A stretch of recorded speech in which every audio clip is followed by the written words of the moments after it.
ಅಪ್ಪ ಅಮ್ಮ always umpires. ದೊಡ್ಡ ಮಗುಗೆ ಅನಿಸುತ್ತೆ ಏನಂದರೆ ಅಪ್ಪ ಅಮ್ಮ ಚಿಕ್ಕವನನ್ನೇ ಇಷ್ಟಪಡ್ತಾರೆ. ಆ್ಯಕ್ಚುಲಿ ನಮ್ಗೆ ಗೊತ್ತಾಗ್ತಿಲ್ಲ ಮಗುಗೆ ಅನಿಸ್ತಾ ಇರುವ ಭಾವನೆಗಳು ನಿಜವಾದದ್ದು. ಈ ಮಗು ಹುಟ್ಟಿದ ಮೇಲೆ ಅಮ್ಮ ನನ್ನ ಜೊತೆಗೆ ಸಮಯ ಕಳೆಯೋದಿಲ್ಲ. ನಾನು ಇದ್ದಾಗಲೇ ಇಷ್ಟು ಜಗಳ ಆಡ್ತಾರೆ ಇವರು, ನಾನು ಇಲ್ದಾಗ ಏನಾರು ಮಾಡ್ಕೊಂಡ್ಬಿಟ್ರೆ ಅಂತ ಭಯ. ನೀವು ಇಲ್ದಾಗ ಗಮನಿಸಿ, ಅವರಿಬ್ಬರು ಚೆನ್ನಾಗಿ ಆಟ ಆಡ್ತಾರೆ. ನೀವು ಇದ್ದಾಗ ಯಾಕೆ ಜಗಳ ಮಾಡ್ತಾರೆ ಯೋಚನೆ ಮಾಡಿ. ಕಾಂಪಿಟೇಷನ್, ಪ್ರೀತಿಗೆ ಅಮ್ಮ ಯಾರ ಸೈಡ್ ಬರ್ತಾರೆ? Try for attention.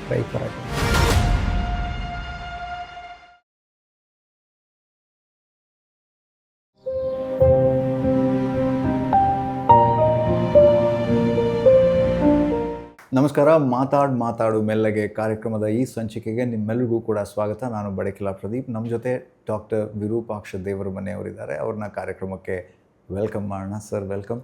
ನಮಸ್ತೆ. ನಮಸ್ಕಾರ. Thank you. ಸೊ ನಾವು ಹಿಂದಿನ ಸಂಚಿಕೆಗಳಲ್ಲಿ ಬೇರೆ ಬೇರೆ ರೀತಿಯ ಮನಸ್ಸಿನ ವಿಚಾರಗಳ ಬಗ್ಗೆ ಮಾತಾಡಿದ್ವಿ. ಆದರೆ ಮಕ್ಕಳ ಮನಸ್ಸಿನ ಬಗ್ಗೆ ಮಾತಾಡ್ತಾ ಒಂದಿಷ್ಟು ವಿಚಾರಗಳನ್ನ ಈ ಹಿಂದಿನ ಸಂಚಿಕೆಗಳು ಕೂಡ ಮಾತಾಡಿದ್ವಿ. ಆದರೆ ಮೇಯ್ನಾಗಿ ಈಗ ತುಂಬ ಅಪರೂಪನೂ ಇರಬಹುದು ಒಂದು ಮನೆಯಲ್ಲಿ 2-3 ಜನ ಮಕ್ಕಳು, ಆದರೆ ತುಂಬ ಕಡಿಮೆ. ಹೌದು. ಆದರೆ ಈ ಸಿಬ್ಲಿಂಗ್ ರೈವಲ್ರಿ ಇರಬಹುದು. ಈಗ 2 ಮಕ್ಕಳು, ಈಗ ಅಣ್ಣ ತಮ್ಮ ಇದ್ದರೆ ಹೆಚ್ಚಿರಬಹುದು ಆ ಥರದ ಜಗಳಗಳು. ಸೊ ಈ ವಿಚಾರದ ಬಗ್ಗೆ ಮಾತಾಡಿದಾಗ ಅಪ್ಪ ಅಮ್ಮ ಅದನ್ನು ಹೇಗೆ ಹ್ಯಾಂಡಲ್ ಮಾಡಬೇಕು ಅಂತ. ಕರೆಕ್ಟ್. ಹೌದೌದು. ಈ ಸಿಬ್ಲಿಂಗ್ ರೈವಲ್ರಿ ನಾವು ಯಾವತ್ತೂ ನೋಡ್ತಾ ಬರ್ತಕ್ಕಂಥ ಸಮಸ್ಯೆನೇ. ಎಲ್ಲರ ಮನೆಗಳಲ್ಲೂ ಒಂದು ಪೇರೆಂಟ್ಸಿಗೆ ಒಂದು ಸಮನಾದ ದೂರು ಈ ಸಿಬ್ಲಿಂಗ್ ರೈವಲ್ರಿ ಅಥವಾ ಸಹೋದರರ ನಡುವೆ ಇರತಕ್ಕಂಥ ಒಂದು ಮತ್ಸರ. ಇದ್ರ ಬಗ್ಗೆ ಮಾತಾಡ್ತಿರ್ಬೇಕಾದ್ರೆ ಎಲ್ಲ ಪೋಷಕರು ತಲೆ ಹಾಕ್ತಾ ಇರ್ತಾರೆ. ಹೌದು ಹೌದು, ನಮ್ಮ ಮನೇಲೂ ಈ ಸಮಸ್ಯೆ ಇದೆ, ಸಾಮಾನ್ಯವಾದದ್ದು ಅಂತ.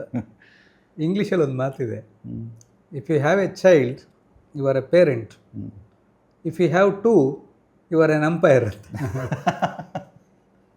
ಆಲ್ವೇಸ್ ಡಿಸಿಷನ್ ಪ್ರತಿದಿನ ಯಾರು ಸರಿ ಹೇಳು, ಯಾರು ತಪ್ಪು ಹೇಳು, ಅವ್ನು ಯಾಕೆ ನನ್ನ ಮುಟ್ಟಿದ್ದು, ಅವ್ನು ತಪ್ಪಲ್ವಾ, ಅವ್ನು ಯಾಕೆ ಈಚೆ ಬಂದಿದ್ದು, ಅವನದು ರೂಮ್ ಅದಲ್ವಾ, ಅವ್ನು ನನ್ನ ವಸ್ತು ಯಾಕೆ ತಗೊಂಡಿದ್ದು. ಸೊ ಇಲ್ಲಿ ಅಪ್ಪ ಅಮ್ಮ ಆಲ್ವೇಸ್ ಅಂಪೈರ್ಸ್. ಮನೆಯಲ್ಲಿ 1 ಮಗುಕ್ಕಿಂತ ಹೆಚ್ಚು ಮಕ್ಕಳು. ನೀವು ಹೇಳಿದಾಗ ಇವತ್ತಿನ ಹೆಚ್ಚಿನ ಮನೆಗಳಲ್ಲಿ 2 ಮಕ್ಕಳು ಇರೋದು ಕಡಿಮೆನೇ. ಮಕ್ಕಳಿರೋದೇ ವಿಶೇಷ ಅಂತ ಆಗ್ಬಿಟ್ಟಿದೆ ಮುಂದಿನ ದಿನಗಳು. No child house. ಹೌದು. ಸೊ ಕೆಲವೊಂದು ಮನೆಗಳಲ್ಲಿ ಇನ್ನೂ ಇದೆ.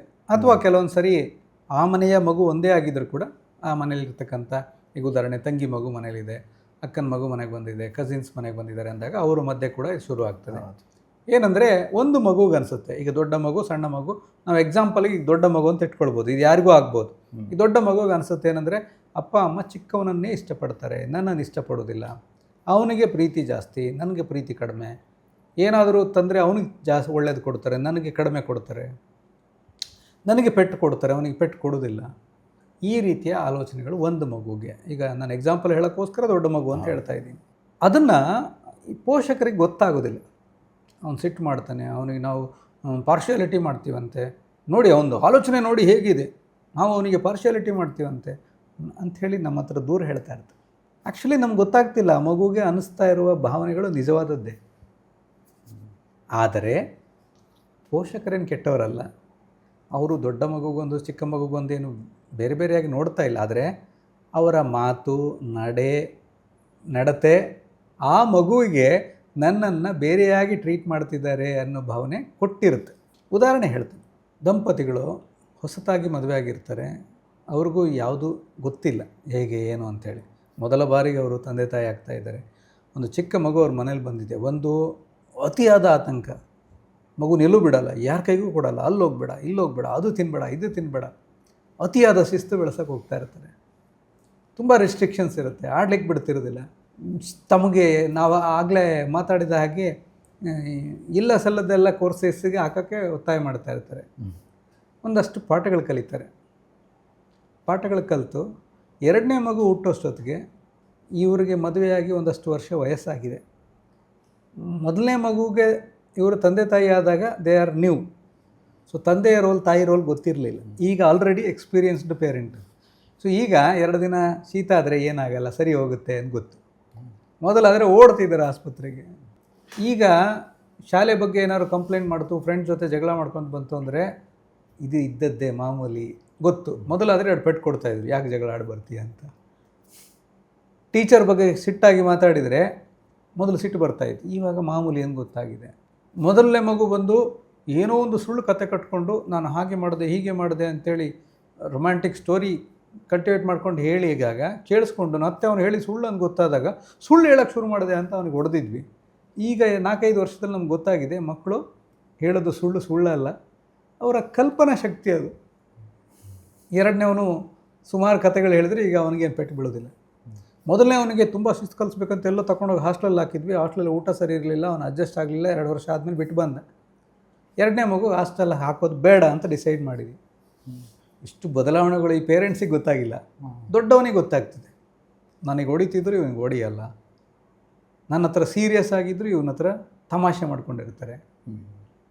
ಮತ್ತು ಇನ್ನೂ ಕೆಲವೊಮ್ಮೆ ಹೇಗೆ ಅಂತಂದರೆ ಅದೇ ಚಿಕ್ಕ ಮಗು ಅಥವಾ ಒಂದು ಮಗು ಅಂತಲೇ ಹೇಳ್ಕೊಳ್ಳೋಣ, ಒಂದು ಮಗುವಿನ ತಪ್ಪಿಗೆ ಇನ್ನೊಬ್ಬರನ್ನ ಬ್ಲೇಮ್ ಮಾಡೋದು ಆ ಪರಿಸ್ಥಿತಿ ಕೂಡ ಕೆಲವೊಂದು ಕಡೆ ಕಂಡುಬರುತ್ತೆ. ಈಗ ನೋಡಿ, ಈಗ ಚಿಕ್ಕ ಮಗು ಇರ್ತದೆ. ಈಗ ಉದಾಹರಣೆ ಚಿಕ್ಕ ಮಗು ಅಂದರೆ ವಿಲ್ ಕನ್ಸಿಡರ್ ಆ್ಯಸ್ 8 ಮಂತ್ಸ್ ಮಗು ಇನ್ನೂ ಓಡಾಡ್ತಾ ಇಲ್ಲ, ಅದು ಮಲಗಿದಲ್ಲಿ ಇರ್ತದೆ. ಈ ದೊಡ್ಡವನಿಗೆ ಏನಾಗ್ತಾ ಇರುತ್ತೆ, ಈ ಮಗು ಹುಟ್ಟಿದ ಮೇಲೆ ಅಮ್ಮ ನನ್ನ ಜೊತೆಗೆ ಸಮಯ ಕಳೆಯೋದಿಲ್ಲ, ಅಮ್ಮ ನನ್ನ ಹತ್ರ ಮಾತಾಡ್ತಿಲ್ಲ, ಆ ಮಗು ಚೂಟುತ್ತದು. ಅಮ್ಮ ಅದ್ರ ಮೂತ್ರ ಮಾಡಿದರೆ ಸಿಟ್ಟು ಮಾಡ್ಕೊಳ್ತಿಲ್ಲ, ನಾನು ಹಾಸಿಗೆಯಲ್ಲಿ ಮೂತ್ರ ಮಾಡಿದ್ರೆ ಸಿಟ್ಟು ಮಾಡುತ್ತೆ. ಅಮ್ಮ ಅದು ಕಕ್ಕ ಮಾಡಿದರೆ ತೊಳಿತಾರೆ, ನಾನು ಕಕ್ಕ ಮಾಡಿದರೆ ಹೋಗಿ ತೊಳ್ಕೊ, ದೊಡ್ಡವನಾಗಿದೆ ಇನ್ನೂ ನೀನೇ ಇದರಲ್ಲಿ ಮಾಡ್ಕೊಳ್ತೀಯಲ್ಲ ಬಟ್ಟೆಯಲ್ಲಿ ಏನು ಬೈತಾರೆ. ಬೆಳವಣಿಗೆ ಆಗಿದೆ, ಮೆಚುರಿಟಿನೂ ಬಂದಿರಲ್ಲ. ಸೊ ಆ ಮಗು ವಾಪಸ್ಸು ಚಿಕ್ಕ ಮಗುನ ಥರ ಬಿಹೇವ್ ಮಾಡ್ಲಿಕ್ಕೆ ಶುರು ಮಾಡುತ್ತೆ. ಆ ಮಗು ತೊದಲು ಮಾತಾಡೋದಕ್ಕೆ ಎಲ್ಲರೂ ನಗ್ತಿದಾರಲ್ಲ, ನಾನು ತೊದಲಾಗಿ ಮಾತಾಡ್ತೀನಿ. ಅವನಿಗೆ ಶಾಲೆಗೆ ಕಳಿಸ್ತಾ ಇಲ್ಲ, ನನಗೆ ಯಾಕೆ ಶಾಲೆಗೆ ಕಳಿಸ್ತೀನಿ, ನಾನು ಶಾಲೆಗೆ ಹೋಗಲ್ಲ, ಕಾಂಪಿಟೇಷನ್, ನಾನು ಶಾಲೆಗೆ ಹೋಗಲ್ಲ, ಅವನಿಗೆ ಹೋಮ್ವರ್ಕ್ ಇಲ್ಲ, ನನಗೆ ಹೋಮ್ವರ್ಕ್ ಇದೆ, ಯಾಕೆ? ಸೊ ಈ ರೀತಿಯಾಗಿ ಅಪ್ಪ ಅಮ್ಮನ ಜೊತೆ ಜಗಳಕ್ಕೆ ನಿಲ್ತಾರೆ. ಇದು ಗೊತ್ತಾಗದ ಪೋಷಕರು ಏನು ಮಾಡ್ತಾರೆ ಅಂದರೆ ಅವನಿಗೆ ಮತ್ತೆ ಹೊಡಿತಾರೆ.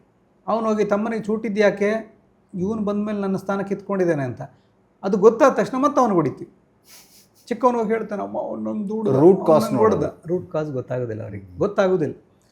ಇವ್ರಿಗೇನೆಂದರೆ, ಸರ್ ನನಗೂ ಅರ್ಥ ಆಗುತ್ತೆ ಸರ್ ಮಕ್ಕಳದು ತೊಂದರೆ, ಆದರೆ ಅವನು ನಾನು ಇಲ್ಲದೆ ಇದ್ದರೆ ಮಗುನ ಸಾಯಿಸ್ಬಿಡ್ತಿದ್ದೆ ಸರ್. ಆ್ಯಕ್ಚುಲಿ ಸಾಯಿಸ್ತಿರ್ಲಿಲ್ಲ. ಅಲ್ಲ ಸರ್, ಮೊನ್ನೆ ಬಾತ್ರೂಮಲ್ಲಿ ಕೂಡ ಹಾಕ್ಬಿಟ್ಟಿದ್ದಾನೆ ಸರ್. ನನಗೇನು ಆತಂಕ ಅಂದರೆ, ನಾನು ಇದ್ದಾಗಲೇ ಇಷ್ಟು ಜಗಳ ಆಡ್ತಾರೆ ಇವರು, ನಾನು ಇಲ್ದಾಗ ಏನಾರು ಮಾಡ್ಕೊಂಬಿಟ್ರೆ ಅಂತ ಭಯ. ನಾನು ಆ ಪೋಷಕರಿಗೆ ಹೇಳೋದೇನೆಂದರೆ, ನೀವು ಇಲ್ದಾಗ ಗಮನಿಸಿ, ಅವರಿಬ್ಬರು ಚೆನ್ನಾಗಿ ಆಟ ಆಡ್ತಾರೆ. ಅವನು ಸಣ್ಣವನಿಗೆ ಊಟ ಮಾಡಿಸ್ತಾನೆ, ಬಾತ್ರೂಮಿಗೆ ಕರ್ಕೊಂಡು ಹೋಗ್ತಾನೆ, ಶಾಲೆಗೆ ಕೈ ಹಿಡ್ಕೊಂಡು ಕರ್ಕೊಂಡು ಹೋಗ್ತಾನೆ. ನೀವು ಇದ್ದಾಗ ಯಾಕೆ ಜಗಳ ಮಾಡ್ತಾರೆ ಯೋಚನೆ ಮಾಡಿ. ಯಾಕೆ ಅಂದರೆ ಕಾಂಪಿಟೇಷನ್, ಪ್ರೀತಿಗೆ. ಎಕ್ಸಾಕ್ಟ್. ಅಮ್ಮ ಯಾರ ಸೈಡ್ ಬರ್ತಾರೆ, ಕ್ರೈ ಫಾರ್ ಅಟೆನ್ಷನ್. ಮಕ್ಕಳನ್ನ ಬಿಡ್ರಿ. ಸೊಲ್ಯೂಷನ್ ತುಂಬ ಸಿಂಪಲ್. ಎಲ್ಲ ಪೋಷಕರು ಎರಡೂ ಮಕ್ಕಳಿಗೆ ಸಮನಾದ ಗಮನವನ್ನು ಕೊಡಬೇಕು, ಸಮಾನವಾದ ಅಪ್ರಿಸಿಯೇಷನ್, ಸಮಾನವಾದ ಗಮನ. ಉದಾಹರಣೆ, ಯಾರೋ ಮನೆಗೆ ಬಂದಿದ್ದಾರೆ, ಮನೆಗೆ ಬಂದಿರೋ ವ್ಯಕ್ತಿ ನನ್ನ ದೊಡ್ಡ ಮಗನ ಕ್ಲಾಸ್ಮೇಟಿನ ತಂದೆ. ಸೊ ಇನ್ವೇರಿಯಬಲಿ ಅಲ್ಲಿಯ ಚರ್ಚೆ ದೊಡ್ಡ ಮಗ ಮಾತ್ರ ಇರುತ್ತೆ. ದೊಡ್ಡ ಮಗನ ಬಗ್ಗೆ ಮಾತಾಡ್ತಿದ್ವಿ, ದೊಡ್ಡ ಮಗನ ಹೊಗಳಿದ್ವಿ, ಎಲ್ಲ ಮಾಡ್ತಾಯಿದ್ವಿ. ಚಿಕ್ಕ ಮಗನ ಬಗ್ಗೆ ವಿಷಯನೇ ಬರಲಿಲ್ಲ. ಆ ಬಂದವರು ತೆಗಿತಾರೆ ಇಲ್ಲೋ, ನಾನು ತೆಗೆದು ಇವನ ಬಗ್ಗೆನೂ ಮಾತಾಡಬೇಕು. ಅವನು ಕೂತ್ಕೊಂಡು ನೋಡ್ತಾ ಇದ್ದಾನೆ, ಬರೀ ಅವನು ಹೊಗಳ್ತಾ ಇದ್ದಾರೆ ಅಂತ. So conscious parenting. ಎರಡನೇದು, ಈಗ ಮನೆಗೆ ಅಜ್ಜ ಅಜ್ಜಿ ಬರ್ತಾರೆ, ಬಂದು ಯಾರನ್ನ ದೊಡ್ಡವನ್ನ ಎತ್ಕೊಳ್ತಾರೆ, ಚಿಕ್ಕವನ್ನ ಎತ್ಕೊಳ್ತಾರೆ. ಸರಿ, ದೊಡ್ಡವನು ಕೂತಿದ್ದ ಹಾಲಲ್ಲಿ ಬಂದ ತಕ್ಷಣ ಪುಟ್ಟು ಇಲ್ವಾ ಹುಡುಕಾಡ್ತಾರೆ. ಇವನಿಗೆ ಅನ್ಸುತ್ತೆ, ನಾನು ಇಲ್ಲಿ ದೊಡ್ಡವನು ಕೂತಿದ್ದೀನಿ, ನನ್ನನ್ನು ಮಾತಾಡಿಸ್ತಿಲ್ಲ, ಅವನನ್ನು ಹುಡುಕ್ತಾ ಇದ್ದಾರೆ. ಸೊ ಬಂದವರಿಗೆ ಆ ಕಾನ್ಷಿಯಸ್ನೆಸ್ ಇದೆಯೋ ಇಲ್ಲೋ ಪೋಷಕರಿಗಿರಬೇಕು. ಸೊ ಅವರು ಗಮನವಹಿಸಿ ಇಬ್ಬರ ಕಲೆಗಳನ್ನು, ಇಬ್ಬರ ಪ್ರತಿಭೆಗಳನ್ನು, ಇಬ್ಬರ ವಿಶೇಷತೆಗಳನ್ನು ಗುರುತಿಸುವ ಹಾಗೆ ಮಾಡಬೇಕು. ಈಗ ನಾನು ಮನೋವೈದ್ಯ, ನನ್ನ ಹತ್ರ ಹಲವಾರು ಪೋಷಕರು ಸಹಾಯಕ್ಕೆ ಬಂದಿರ್ತಾರೆ. ಸರ್, ಇವನು ಸ್ವಲ್ಪ ಸ್ಟಡೀಸಲ್ಲಿ ಹಿಂದೆ ಇದ್ದಾನೆ ಸರ್, ಎಲ್ಲ ಸಬ್ಜೆಕ್ಟಲ್ಲೂ ಸ್ವಲ್ಪ ಹಿಂದೆ ಇದೆ. ನಮ್ಮ ಚಿಕ್ಕವನು ಚೆನ್ನಾಗಿದ್ದಾನೆ ಸರ್, ಅವನು ತೊಂದರೆ ಇಲ್ಲ. ಇವನು ಮುಂದೆನೇ ಹೇಳೋದು. ಆ್ಯಕ್ಚುಲಿ ಅಲ್ಲಿ ಪ್ರಸ್ತುತತೆನೇ ಇಲ್ಲ ಚಿಕ್ಕವನ ಬಗ್ಗೆ ಹೇಳೋದು. ಸರ್, ಇವನು ಸ್ಟೇಜ್ ಮೇಲೆ ಹೋಗಲಿಕ್ಕೆ ಹೆದರ್ತಾನೆ, ನಮ್ಮ ಚಿಕ್ಕವನು ಎಲ್ಲರ ಹತ್ರ ಮಾತಾಡ್ಬಿಡ್ತಾನೆ sir. So that creates an impression. ಆ ಕಂಪ್ಯಾರಿಸನ್ನು ನಾವೇ ಇಂಡ್ಯೂಸ್ ಮಾಡುತ್ತೇವೆ, ಅದು ಮಾಡಬಾರ್ದು. ಈಗ ಅವನದು ಕೋಣೆ ಸ್ವಚ್ಛವಾಗಿ ಇಟ್ಕೋ ಅಷ್ಟೇ, ಫುಲ್ ಸ್ಟಾಪ್. ಕೋಣೆ ಹೆಂಗೆ ಇಟ್ಕೊಂಡಿದೆ ನೋಡು, ಅವನ ರೂಮ್ ನೋಡು, ಬೇಡ. ಇವನದು ಒಂದು ಡಾಲ್ ಹಾಳಾಯಿತು. ಡಾಲ್ ಇಷ್ಟು ಬೇಗ ಹಾಳು ಮಾಡ್ಕೊಂಬಿಟ್ಯಾ, ತಂದು ಇನ್ನೊಂದು ವಾರ ಆಗಿಲ್ಲ, ಫುಲ್ ಸ್ಟಾಪ್. ಅವನು ಚಿಕ್ಕವನು ನೋಡು, ಅವನ್ನೇ ಹೇಗೆ ಇಟ್ಕೊಂಡಿದ್ದಾನೆ, ಬೇಕಿಲ್ಲ. ಸೊ ಸೊಲ್ಯೂಷನ್ ಇದೆ. Sibling rivalry, it is common thing. Handle it with care. ಮಾಡಿಲ್ಲ ಅಂದರೆ ಅವರು ಬೆಳೆದು ದೊಡ್ಡವರು ಆಗೋವರೆಗೂ ಆ ಮತ್ಸರ ಬೆಳೀತಾ ಹೋಗ್ತದೆ. ಅವರ ದೇಹದ ಜೊತೆಗೆ ವಯಸ್ಸಿನ ಜೊತೆಗೆ ಅದು ಬೆಳೀತಾ ಹೋಗ್ತದೆ. ಅದಕ್ಕೆ ಕಾರಣ ನಾವೇ ಆಗಿರ್ತೇವೆ. ಅದೇ ಆ ಒಳಗೊಂದು ವಿಷ ಇಟ್ಟು ಅದನ್ನು ದಾಯಾದಿ ಮತ್ಸರ. ಇವತ್ತು ಸಣ್ಣ ಆ್ಯಪಲ್ಗೆ ಅವರು ಜಗಳ ಮಾಡಿದವರು ನಾಳೆ ಆಸ್ತಿಗೆ ಜಗಳ ಮಾಡ್ತಾರೆ. ಗಾಯವನ್ನು ಒಳಗಿಟ್ಟು ನಾವು ಹೊರಗಿಂದ ಬ್ಯಾಂಡೇಜ್ ಹಾಕಿದಾಗ ಒಳಗಿನ ಟ್ರೀಟ್ಮೆಂಟ್ ಮಾಡದೇ ಇದ್ದರೆ ಅದು ಲಾಂಗ್ ಟರ್ಮಲ್ಲಿ ಪ್ರಾಬ್ಲಮ್ ಕೊಡುತ್ತೆ ಅನ್ನೋದು ನಮ್ಮಲ್ಲೇ ಇದೆ ಪರಿಹಾರ. Thank you. ಇದು ಈ ಹೊತ್ತಿನ ಮಾತಾಡು ಮೆಲ್ಲಗೆ. ನಾವು ಮುಂದಿನ ಸಂಚಿಕೆಯಲ್ಲಿ ಮತ್ತೆ ಸಿಗೋಣ. ನಮಸ್ಕಾರ.